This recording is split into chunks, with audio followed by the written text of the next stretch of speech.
Ini dua hal Yesus datang. Untuk dunia, dia datang sebagai hakim. Untuk gereja, dia datang sebagai mempelai. Harusnya itu kamu bereaksi. Daud bilang ini, dia perintahkan.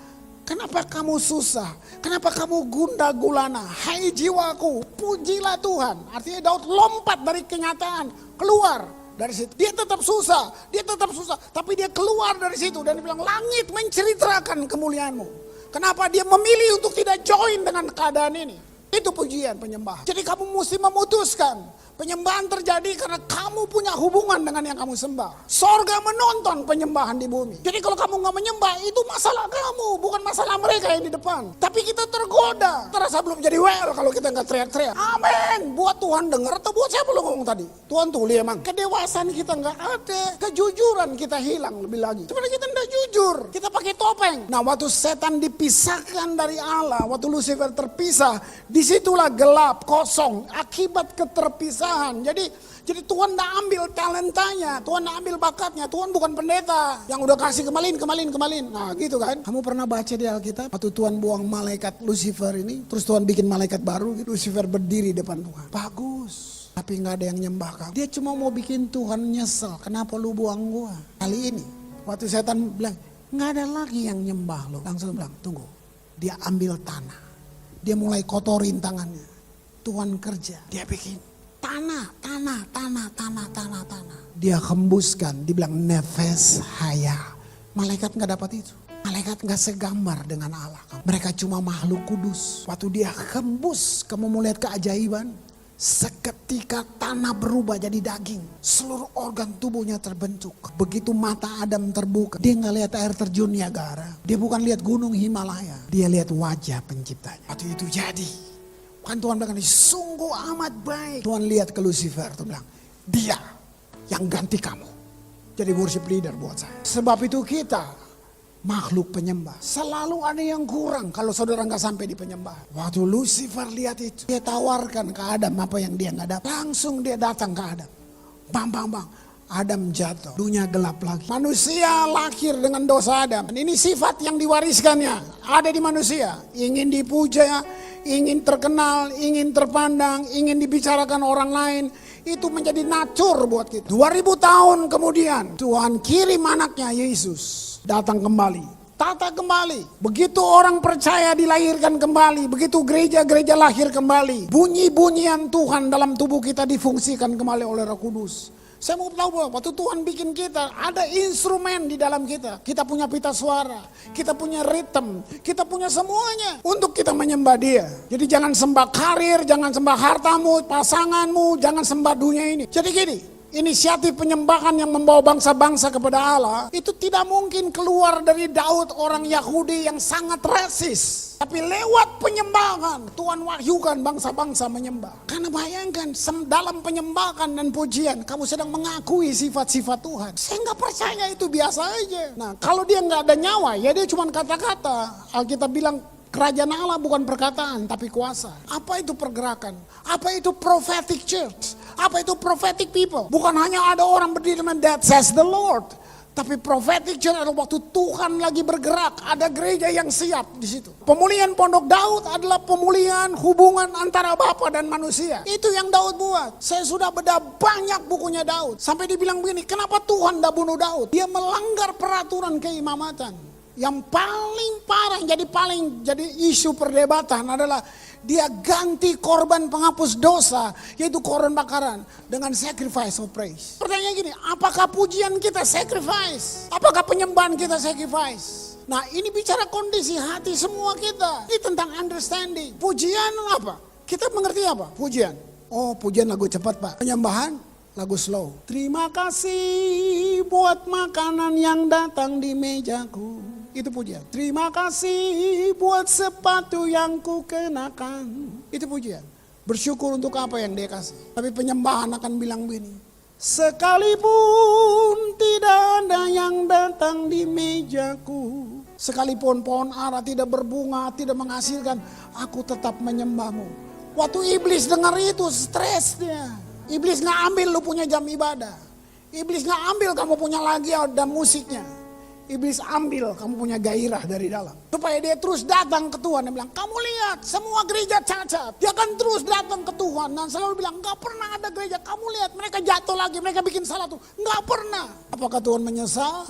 No. Sebab itu worship leader, kamu perlu tangkap momentum. Karena waktu kita menyembah, itu terjadi apa? Pertukaran hati.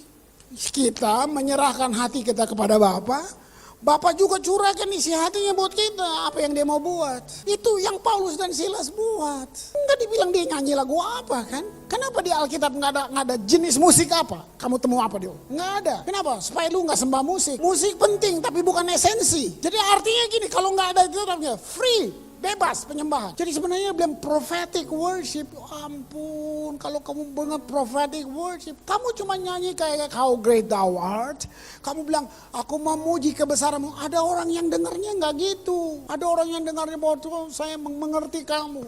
Saya tahu semua masalahmu. Itu dia bisa nangis di belakang. Kamu cuma 2 menit, lebih dari 100 khotbah yang bagus. Dia bisa rubah hidup orang. Nah, Yesus sedang cerita tentang anak hilang. Anaknya pergi, dia foya-foya. Pelacur apa segala macam sampai akhirnya mau makan ampas babi. Lalu dia pulang, dia mau bilang gini, sudahlah gue jadi pegawai aja deh. Pertama saya mau bilang, apapun masalahmu jangan keluar dari rumah Bapak. Anak ini pindah dari rumah Bapak ke rumah asing, jauh dari semua yang ada anugerah di dalamnya. Apa jubah? Apa jubah? Jubah yang terbaik.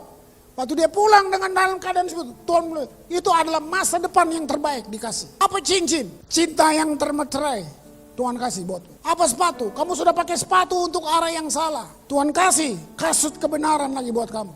Itu Bapamu di sorga. Kamu berjalan lagi dalam otoritasnya. Kamu lihat Lukas 15 ayat 10. Aku berkata kepadamu, demikian juga akan ada sukacita pada malaikat-malaikat Allah. Karena satu orang berdosa bertobat. Sorga nggak bersorak-sorai waktu komputer ditemukan. Sorga gak tepuk tangan waktu pelantikan pejabat. No. Sorga gak sorak-sorai karena ada HP baru yang keluar. Nggak ada. Sorga gak sorak-sorai karena manusia pertama kali menjejakkan kehidupan. No.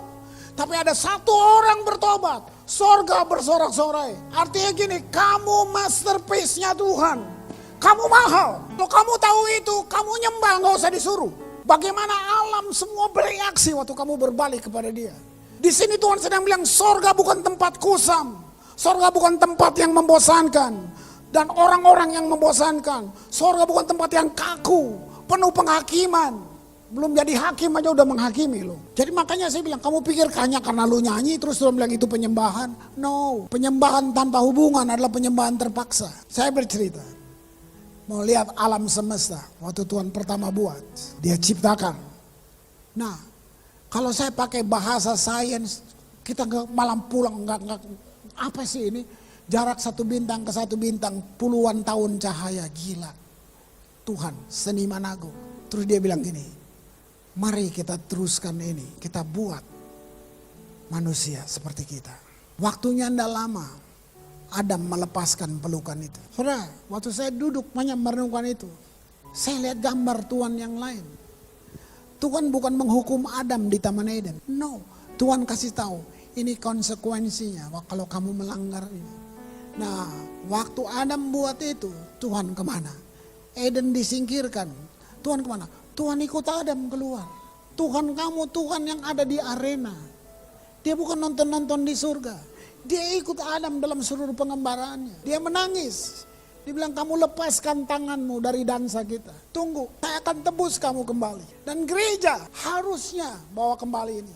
Tuhan tidak peduli kamu masih kaku, kamu masih suka tersan. Tuhan tidak peduli. Tuhan sudah tebus kamu 2000 tahun yang lalu. Kenapa pujianmu kering? Dalam hari-hari kamu sedang bilang buat Tuhan, kau nggak punya timba Tuhan. Kamu lebih percaya kemampuan dirimu, keterbatasanmu, kamu lebih percaya daripada Tuhan. Contohnya kamu bisa bilang gini, paling-paling jadi gembel, paling-paling gua ngojek, gua masih bisa nyanyi, gua masih, apalah yang paling buruk, mau jadi pelacur lah, mau jadi apa. Tapi untuk kamu berharap kepada Tuhan yang gak kelihatan. Kita gak bilang seperti dia, tapi sebenarnya kata-katanya sama. Kamu gak punya timba Tuhan, kamu gak kenal direktur bank ini, kamu gak tahu cara bisnis di Bandung. Terus dia bilang gini, sumur ini amat dalam.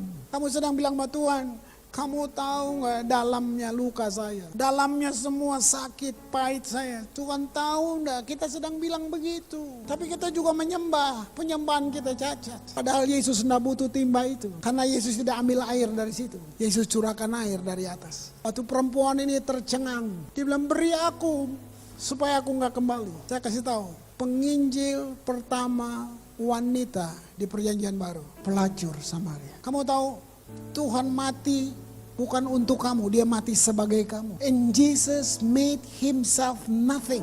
Dia mengambil, baru diambil. Coba dengar. Bayangkan Tuhan lagi bicara dengan kamu.